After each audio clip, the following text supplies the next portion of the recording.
What is cooler? Exiting your company for $2.6 billion at a 7.8x multiple, or having the CIA on your cap table?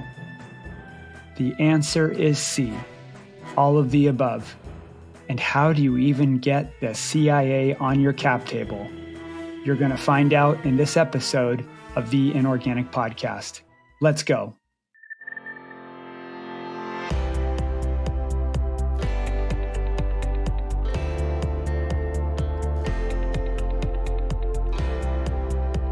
Welcome back to the Inorganic Podcast. This is episode 18. My name is Christian Hassold. I'm your host, and thank you so much for returning. Today, we're going to talk about Mastercard's monster acquisition of Recorded Future. I know. What in the world is Recorded Future? Well, I'm going to tell you. I'm going to tell you also how you get the CIA on your freaking cap table, which is awesome. But this deal is awesome, and I'm really excited about how this company landed. But I want to give you a little context on why am I talking about this company no one's ever heard of. So way back, more than a decade ago, I had an office in one of those Regis, old school WeWork type places in Harvard Square. Super tiny office in the back corner. I used it from time to time when I was working in town. And on the other side of the building were these fog glass window doors, etc., for a whole company that was Recorded Future, which really piqued my interest into what was Recorded Future. So I started researching the company, and occasionally in the community kitchen, I would run into folks from the Recorded Future who would be barely willing to explain what they were doing. Over time, it became clearer and clearer, and it was just kind of a mysterious company, but also very intriguing. And so I followed the company over the course of its growth, and it's great to be reporting today that they were acquired by Mastercard for $2.65 billion, which is at a 7.8x multiple on revenue, which we'll report a little bit later in here. So as per usual, in this episode, what we're going to do is talk about the acquirer, the why, the acquired, and maybe a little bit about what this means for tech M&A. So let's get into it. So on September 12th, Mastercard announced that they were acquiring Recorded Future with an anticipated close in Q1 of 2025. It's a public company, so naturally there's some approval processes that are required, especially because the acquired company is doing business in and around the world and has a lot of customers beyond our borders. So there's different kinds of regulatory requirements that need to be cleared through. It doesn't seem like the kind of deal where it would get blocked in any way, but it just has to go through those processes. So let's start by talking about the acquirer, Mastercard. No one needs an explanation on who Mastercard is, but you probably are thinking what would Mastercard want to do with a company that's in cybersecurity and cyber threats, and actually much bigger than that? It's really like a counter-terrorism tool in many ways. It has a lot of applications. Of course, you'd say, all right, well, they probably are using it for fraud. Well, let's talk a little bit about Mastercard's business. I'm not going to go rabbit hole deep. I'm just going to go through the basics. Most of us know them as a credit card processor, and they obviously then generate revenue off of credit card processing fees. But credit card companies have also become data and technology businesses.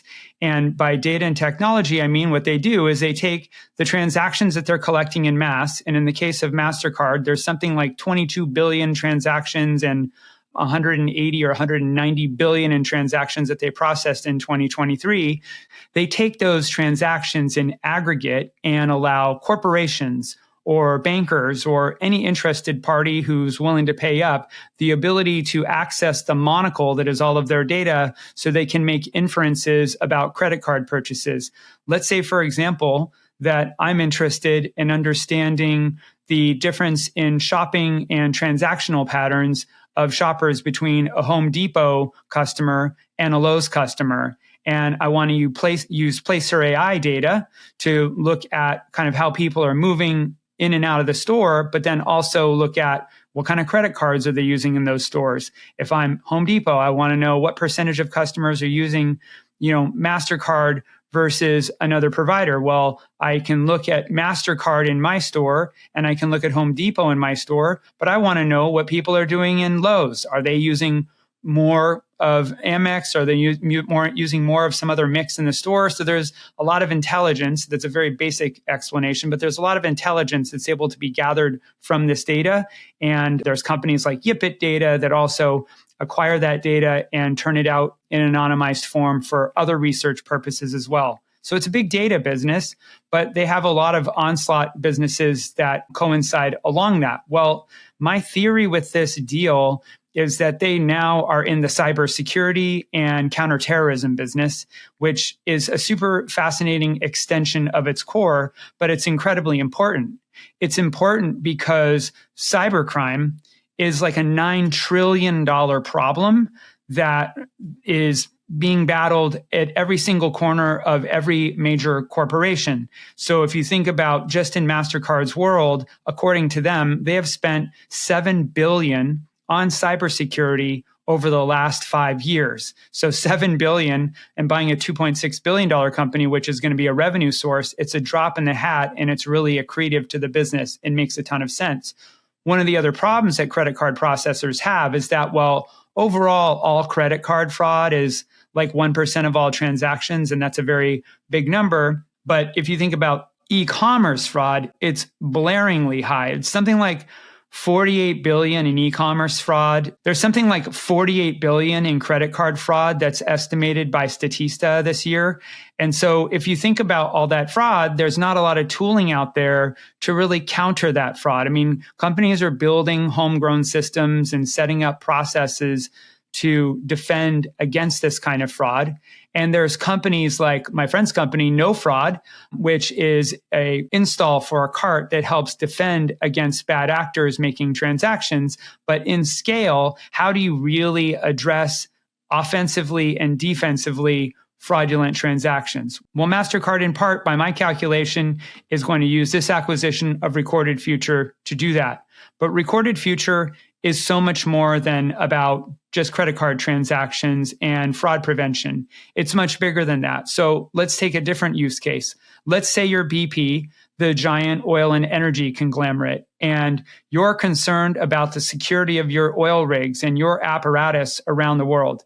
They have teams inside of their company whose job it is to manage security and risk. They communicate with governments, they communicate with different authorities about risks that may be happening, but naturally information sharing isn't always easy to do when you're a private company interacting with the government. What Recorded Future provides to a company like BP is signal intelligence on potential threats to their assets, to their oil rigs around the world. So if there's all of a sudden activity on the dark web talking about doing bad things to oil rigs, and then you've got, weird movement of certain actors that you would want to be looking after, whether it's cell phone activity or other equipment activity, Recorded Future can put that story together in a way that helps a company either be offensive or defensive in the way that they handle countermeasures for protecting the assets of their business.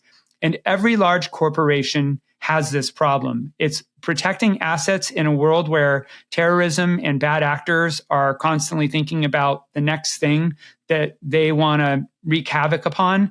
This company is there to protect and defend, and they do that for a whole host of interests. So it's way, way more than a cybersecurity company, but we're all kind of coining this cybersecurity because in simple terms, that's where it falls. We'll get into Recorded Future in just a second, but I wanted to add my other point, which is, well, it's super cool that Mastercard did this deal. And my hypothesis, they were probably a customer, which is how they knew of the company and formed the thesis that this would be a really smart acquisition. I had always expected that this company would be acquired by, a arm's length sort of government entity of some kind, or a Halliburton or Palo Alto Networks, a giant cybersecurity interest. I'd never expected a consumer credit card company to be the acquirer. So Super surprising, but incredibly smart on the part of Mastercard. So now let's dive into who is Recorded Future. I've already described a little bit about what they do, but I want to invoke the founder's words from his LinkedIn post when he announced this acquisition as to who they are. These are the words of Christopher Ahlberg. He said, "We've built Recorded Future to be by far the largest independent intelligence business in the world. Our platform is used to protect the infrastructure, data, and operations of organizations large and small, defending small business, Fortune 500 companies, and entire nations.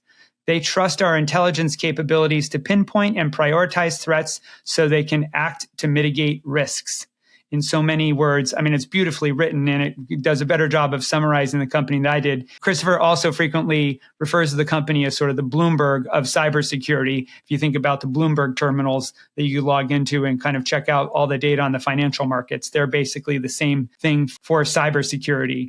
I'll add that, one of the core of their ways in which their business originally formed, and it's become much more sophisticated, was they scraped the dark web, they scraped the public web, they looked at news articles to basically make predictions about, an event like the Arab Spring, like a whole bunch of cell phones gathering in a particular area in a particular part of the world, and, conversation on the public web and the dark web leading to something's going to happen here. You can predict that kind of event if you have all of the right data collected. And we're in a world now where you can collect cell phone data. You can collect data on the movement of people. You can clearly scrape the public web and the dark web and even probably get through networks like Telegram, even if we say that it's unhackable, it probably is hackable.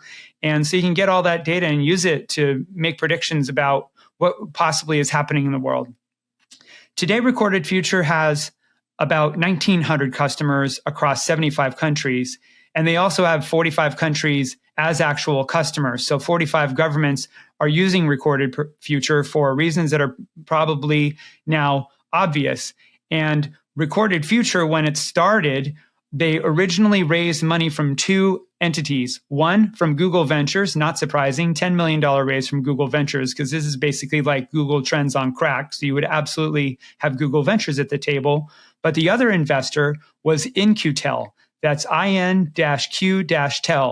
And that is the venture investment arm of the CIA. So that is how the CIA is on the cap table of this company. And they not only invested at the seed stage, they reinvested a couple of times after when the company raised a little bit more money. Now, an interesting thing about In-Q-Tel is in order for this entity to invest in a company, one of the 12 agencies of the federal government have to go to In-Q-Tel and say, hey, this company is interesting. You need to be investing in them. And here's why. And that causes In-Q-Tel to then go do its work and dig into the company. If you can only imagine, like, this kind of capability would be interesting to pretty much everybody from FBI to NSA. I can only imagine it had to be CIA or NSA who would find this kind of technology and capability valuable. And of course, by investing in them, they're getting a front row seat and probably some priority access to capabilities that would be valuable to protect and defend the United States. So very smart investment, obviously, and really cool to have this CIA on your cap table. I just want to know, what were those board meetings like? How many people in dark glasses and dark suits? Did you ever have to meet in like the bunker of the Pentagon to have a meeting about some of the future capabilities of the business? Like, a whole lot of questions I would have were the founder actually on this podcast, but we'll just go ahead and assume that they just operated like a normal company and it wasn't really as crazy as I'm painting it to be. In any event, a few other things about the company. There's about 1,000 employees at the time of acquisition. Around 25% of them were based in Boston. Again, hence my massive interest in them. About 25 to 30% were in Sweden, which is where the two founders are also from. Interesting backstory. The two founders of the company, Christopher Ahlberg, who I mentioned earlier, and Stefan Truff, I believe I'm pronouncing that correctly. I'm Swedish. My mom's a Swedish national, so I should have I've got a little blood in me. They both were at Chalmers University of Technology in Gothenburg, which, by the way, is a beautiful city that you have to visit. They weren't at university exactly the same time. They sort of intersected with one another. So my assumption is that they formed the company, or the company's roots were sort of formed in a relationship that they developed. And in fact, while the company was founded in 2009, it was 2007 when they started, I think, distributing the patents that became the basis of the core technology of the company. So 1,000 employees, principally based in Boston, actually in Somerville now. They were in Cambridge and they moved to Somerville, which is really in the sticks of Cambridge, but it's a pretty cool neighborhood to have an office. And I think one other thing that's really unique about Recorded Future, and this was pointed out by Aaron Holmes from The Information, is that Recorded Future is, apart from other cybersecurity startups, in that it's a unicorn in essence, but it never really raised that much money. Over the 10 years of its lifespan from 2009 to 2019, before it was invested in by Insight Partners, and we'll get into that in a minute, they had just raised $56 million. So they were quickly revenue generating and also profitable. I mean, very capital efficient. If you think about the size of this company, and you'll hear it in a minute, 1,000 people for how large they are, it's a pretty impressive run business. So just talking a little bit about the investor side of this deal. So as mentioned, they raised about 56 million up until 2019. And then what happened is the private equity arm of Insight Partners bought the company out for $780 million. And at that point in time, it was wholly owned by Insight Partners. So after Insight makes this investment, you would expect that the company would go public, but in this case, they actually go strategic. There's a couple of data points around this company's revenue, again, reported by Aaron at The Information. Their revenue in 2020 was about $150 million, and the revenue at the time of acquisition was $350 million. A rough measurement of the CAGR for that is 25%. So that's basically a 25% year-over-year growth rate for a company that's more than 10 years old. It's a really impressive growth rate. We're assuming it's profitable. I expect it's profitable based on their fundraising profile. And so the way that this deal works out based off the revenue that is reported at the time of acquisition is this is a 7.8x multiple on revenue, which, as we've talked about in other episodes on this podcast, is up near the top end of trading multiples in the current climate. That's a great trading multiple. We've only seen one or two other deals up in the 9 or 10 range. So it's just really awesome turnout in terms of trading. The other point is that in 2019, Insight put in the 780 million, and now we're talking about a 2.65 million deal. So that is a 3.4x return on investment for Insight Partners. So it's a fantastic win for them. And this has actually got to be something the partners are really proud of, because a lot of the investments that were made in 2019, 2020, and 2021, unicorn valuations, didn't quite work out so well. There's a lot of markdowns happening. And this definitely is a starlight company in that makeup. So what's going to happen to Recorded Future now that it's been acquired? Well, according again to the founder from his LinkedIn post, Recorded Future will remain independent.